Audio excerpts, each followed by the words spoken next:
So our next talk is CS Education and Comics, exploring art, representation, and inspiration in CS1, in teaching CS1 and CS2 curricula.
So hello everybody, welcome to this presentation on CS Education and Comics, using art, representation, and inspiration to teach CS1 and CS2 curricula.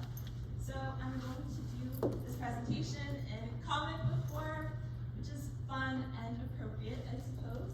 And I'm going to start with an introduction of who I am. So hello everybody, I'm Ecy, and I'm a recent Stanford graduate. I did my BS in Symbolic Systems, concentrating in Human-Centered AI, class of 23, and my Master's in Computer Science, class of 2024. And every single year I was at Stanford, I taught or TA computer science in some shape or form, starting with Code in Place in 2020, my freshman year, all the way to being a CS instructor in my 5th year for my Master's.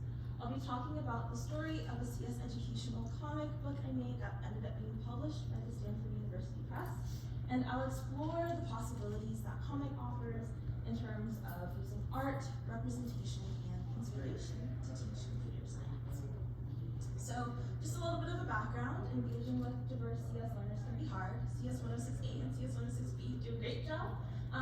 But what if we turn CS1 and CS2 curricula into a comic book?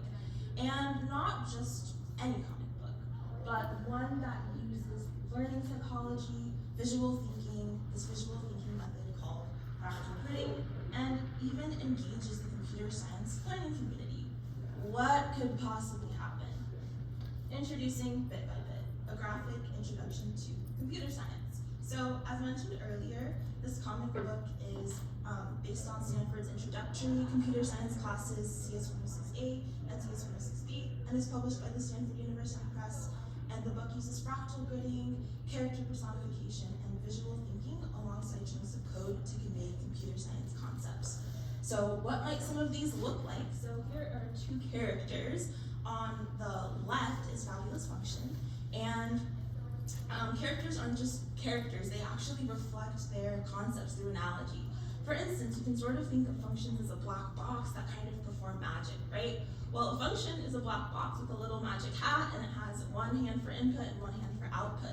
One can think of instances of functions, right, as a difficult concept to get, but if you can imagine them as these black boxes and maybe they just happen to have the same name and the same set of instructions, right, you can think of how that concept can reinforce understanding of what can be really abstract concepts. I'm also Sierra Leonean American. I love afros and wanted to represent my cultural heritage. And so set, right, sets are kind of unique. And so set, which is an abstract data type, has an afro and a unicorn horn. So things like that can really help somebody to kind of remember these abstract things and to have things stick in fun ways. And so these characters feature alongside blocks of code in Python and C++. And so this project was done under a grant and has a lot of learning science behind it. One of the key things that helped to develop that was the structure, which is that little tic-tac-toe thing called a fractal grid. And so a lot of these concepts are chunked up into 8 different blocks. There's radial thinking, it's visual, it's verbal, and so there's a lot of that kind of backing the comic as well. And it wasn't just done in isolation, there was a whole community behind the book. Every single week that summer I worked, there was a focus group of students currently taking the course to ensure a balance between education but also entertainment. There was also feedback from lecturers, section leaders, and course alumni, which was really helpful in ensuring that balance. And so you might be asking, where is it currently used? So currently the book is up on the Stanford CS 106A website as supplementary material. It's available at Stanford, Harvard, MIT bookstores, and beyond. The creation of the book, as mentioned earlier, was made possible by Stanford's VP Leah, Vice Provost of Undergraduate Education grant.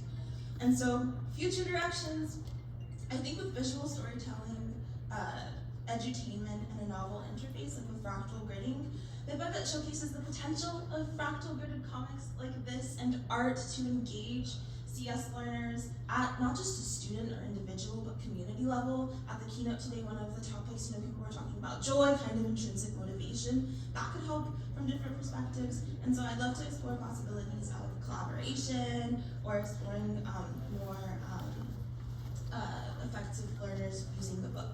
So more information can be found at bitsite5.versal.app, and that is the presentation. So I guess, thank you.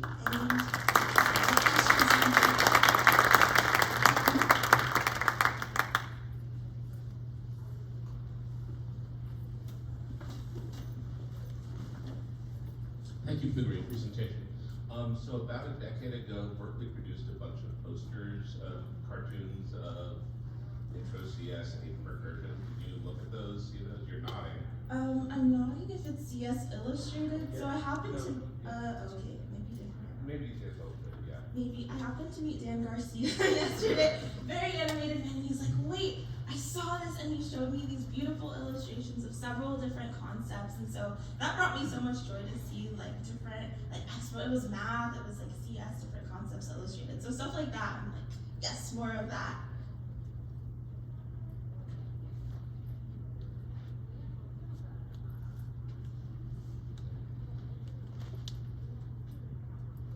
Thank you for the great presentation. I'm curious if, with the time that you put into this artistic approach to computer science, do you feel any change in what you think computer science is about?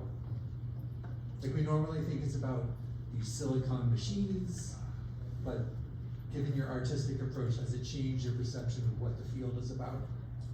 Ooh, has given all that time, all the labor of love in there.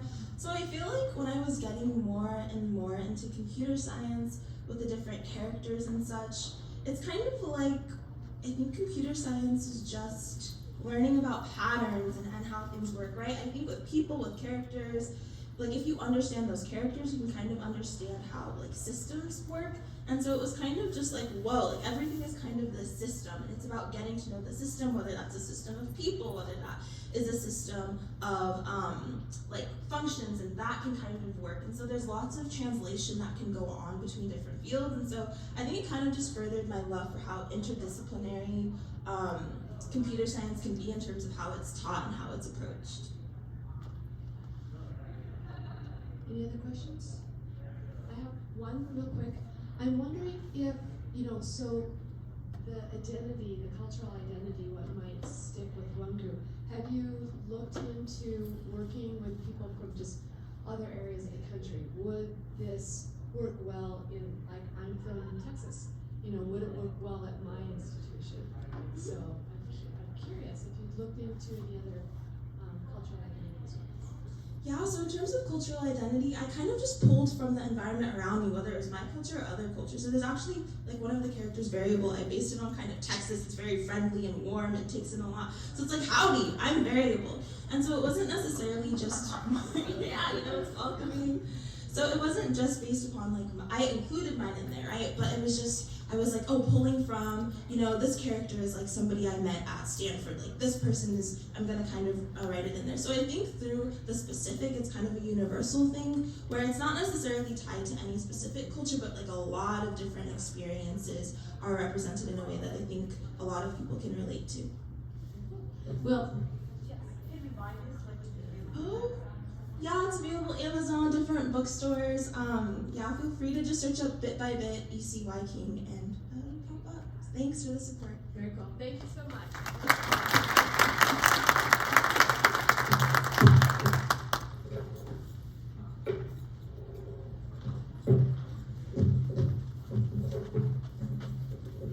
Okay, thank you. So our next talk is about spiral cultivation of soft skills in computer science education.